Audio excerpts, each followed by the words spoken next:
Salut, c'est Pascal. Aujourd'hui, je vais démarrer un nouveau concept avec une série de 4 vidéos. Dans mon dernier top 10 des applications Shopify, je t'avais présenté Fastlane Editor comme ma nouvelle application top 1. Mais c'est vrai que je n'ai pas présenté les différentes possibilités qu'il est possible de faire avec ce page builder. Et du coup, ça va être l'objet de te présenter au cours de 4 vidéos, les refontes de mes différents sites de démonstration, de montrer un avant-après, le diagnostic qui a été fait pour améliorer le site et donc de montrer comment on a utilisé Fastlane Editor pour, dans chacun des cas, utiliser un besoin personnalisé et donc créer un site sur mesure. Allez, c'est parti. Donc déjà, on va commencer par le site monoproduit Touchapinou. Et du coup, là, dans la vidéo du top 10, on voit un bref aperçu du site comme il était avant. Donc là, on va y accéder dès maintenant. Donc là, comme tu vois, on a une page d'accueil avec différentes sections de différentes couleurs avec voilà, plusieurs images, certaines images vectorielles, une intégration vidéo, une section en noir et ensuite l'intégration du produit. On utilise Sales Sniper ici pour une petite bordure. On a l'intégration du produit ici qui est qui était sympa mais un petit peu étrange quand même parce qu'on a à la fois un fond blanc là qui se confond avec le reste et après une intégration image voilà avec un dégradé. Bref, il y avait des éléments peut-être à reprendre par rapport à ça. Et donc maintenant, on va regarder ce qui a changé. Donc voici la nouvelle version. Donc déjà, le point qui saute aux yeux, c'est l'intégration vidéo. Aujourd'hui, avec Fastlane Editor, il est possible d'intégrer une vidéo, que ce soit pour un affichage responsive sur mobile ou sur desktop. On voit que sur mobile, on n'est pas sur le même ratio, on a un ratio un petit peu plus carré pour ajouter un petit peu plus de hauteur. On a également une intégration d'un header transparent qui laisse plus de place à la vidéo. Et évidemment, quand on scrolle après, il reprend la place, la place qu'il a en fond blanc. On a également la possibilité de positionner les titles et les boutons où est-ce qu'on veut. Donc là, ça a été positionné à un élément vertical milieu côté droit. Et ici, la même chose sur mobile. Mais il aurait été possible de customiser en fonction de la visibilité que cela permet au texte. Donc voilà, là du coup c'est vraiment une introduction qui permet de mettre plus en avant le côté mignon et du coup voilà de montrer directement la connexion du maître avec son chat. Ensuite on a une deuxième section qui pareil n'était pas présente avant. Donc alors je sais que j'ai montré un petit peu rapidement mais en fait à l'époque ces éléments là étaient présents dans la description de page produit juste ici. Et le problème de la description de la page produit, c'est que souvent, c'est intégré sur le côté, c'est un petit peu long, donc c'est à rallonge. Et du coup, sur un affichage desktop, on a tout cet espace blanc qui prend beaucoup de place. Donc l'idée aujourd'hui, c'est de créer une description produit la plus courte possible afin d'éviter cet espace blanc et donc de réutiliser intelligemment différents éléments à travers les différentes sections de Fastlane Editor.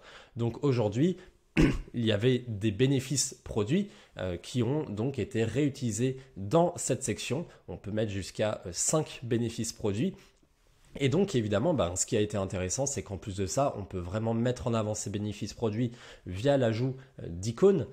Et donc là, ces icônes, donc, ce ne sont pas des icônes PNG, il s'agit d'icônes SVG. Donc du coup, c'est des icônes qui ont été générées à partir d'Adobe Illustrator pour ensuite être générées par SVG. Donc après, c'est du code qu'il suffit d'intégrer. L'avantage d'utiliser le SVG, c'est que c'est à nouveau beaucoup plus responsive, ça marche à chaque fois.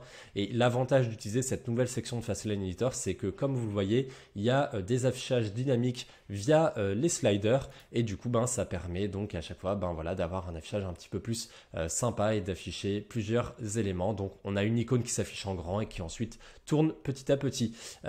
Afin également d'augmenter l'homogénéité entre les différentes icônes, j'ai créé donc un petit cercle comme ça, chaque icône a le même format, on n'est pas embêté par exemple cette icône qui est plutôt allongée ou cette icône qui a une forme triangulaire. Voilà, le cercle permet d'augmenter l'homogénéité. Et du coup, là, pour à nouveau renforcer l'image de marque, on est aujourd'hui sur un monoproduit qui est dans l'animalerie. On vend un produit pour les personnes qui aiment les chats. Du coup, on a rajouté des petites patounes en cercle. Donc voilà, c'est plutôt sympa comme ça.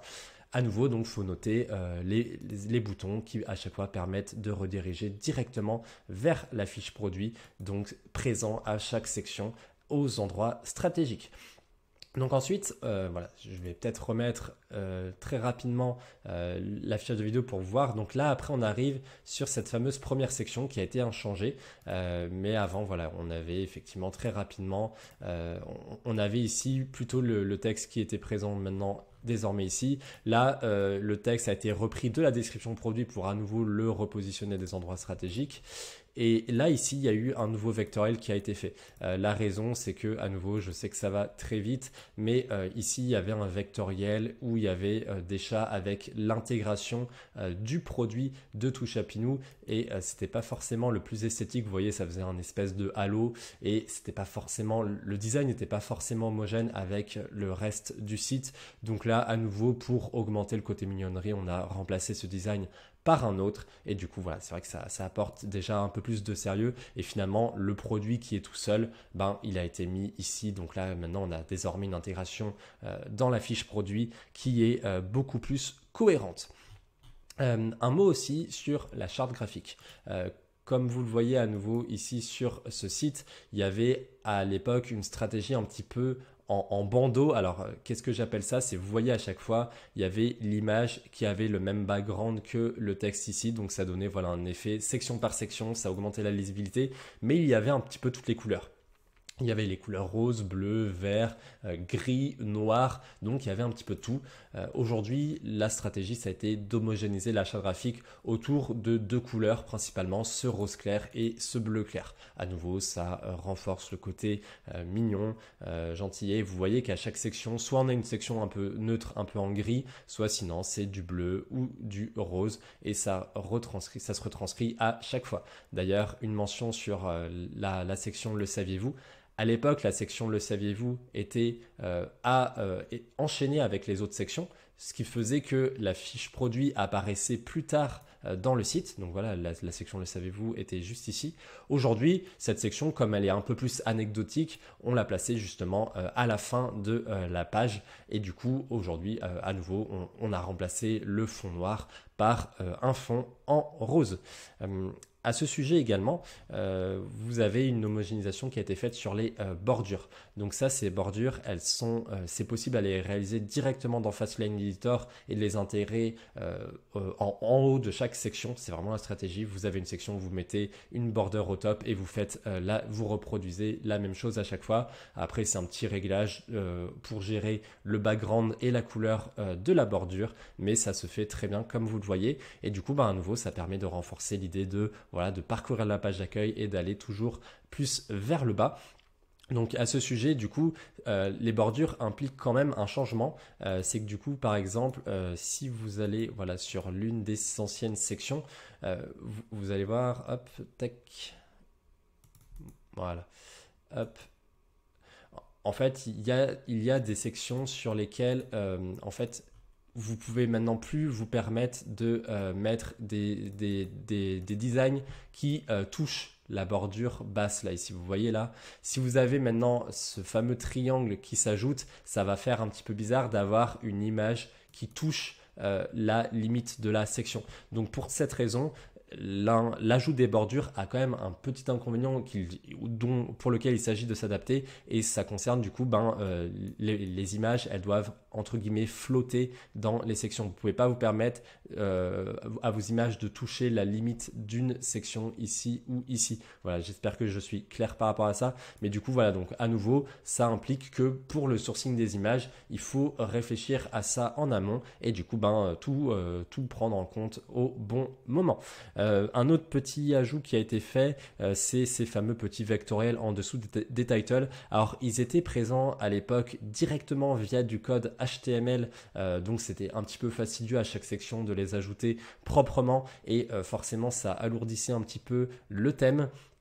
Aujourd'hui, avec Fastline Editor, il est possible de définir un réglage unique pour l'ensemble des titles. Donc finalement, vous faites ce réglage une fois et après tout simplement, ce réglage va s'afficher pour tous les titles concernés. Donc du coup, vous pouvez l'afficher à la fois sur les titles de la page d'accueil, de la page produit, mais également, si vous voulez, vous pouvez les mettre dans le footer. Enfin, vous pouvez vraiment définir, customiser au cas par cas où est-ce que vous souhaitez les placer. Donc voilà, et à nouveau, bon bah voilà, là sinon vous avez une stratégie également d'intégration du logo qui n'avait pas été faite jusqu'à maintenant. Donc aujourd'hui, bon, si vous êtes là, le site est utilisé dans une stratégie quand même plutôt orientée dropshipping. Historiquement, il a été créé comme ça. C'est vrai qu'à l'époque, il y avait des stratégies de création de templates images. Aujourd'hui, je préfère largement miser sur une intégration produit. Évidemment, une intégration du logo sur le produit, mais évidemment, il s'agit que si vous faites ça, demandez à votre agent chinois d'intégrer ce logo pour qu'évidemment le produit soit réaliste par rapport à ce que le client reçoit. Une dernière chose également sur ce site qui a été faite, donc comme vous voyez, on a également enlevé certaines bannières, on a finalement concentré la stratégie e-commerce à un seul élément qui est donc de commander plusieurs exemplaires afin de bénéficier d'un coupon de réduction. À nouveau, il y a toujours plusieurs stratégies e-commerce à appliquer. Je vous en ai présenté beaucoup. Donc, il y a d'ailleurs Fire Bundle qui a été conservé ici. Mais à nouveau, il ne s'agit pas de toutes les utiliser. C'est-à-dire si vous utilisez des stratégies de bannière dans Sales Sniper, des stratégies de Fire Bundle pour avoir un discount, des stratégies avec un tableau, ensuite un autre bundle ici pour ajouter des produits. Au final, il y a une baisse de lisibilité et mon conseil, c'est plutôt de vous concentrer sur la meilleure stratégie en fonction de votre produit e-commerce afin tout simplement que le client puisse comprendre votre offre et puisse agir en conséquence. Également, dans un souci d'épuration, vous voyez que le header band n'a plus d'animation. Aujourd'hui, de plus en plus, je conseille de limiter à 3 icônes trust les éléments. Comme ça, à nouveau, si vous en ajoutiez 6 et qu'il y avait des éléments qui défilaient, ça serait finalement à nouveau moins lisible pour le client. Il ne comprendrait pas l'ensemble des 6 messages, alors que là, les 3 messages, il peut les lire tranquillement. Et à nouveau, sur mobile, c'est parfaitement géré en termes d'animation. Ça continue de défiler, mais du coup, s'il n'y a que 3 éléments, c'est tout à fait mémorisable pour votre client. Et enfin, une dernière chose, c'est l'intégration de cette section meilleurs commentaires, donc la section avis.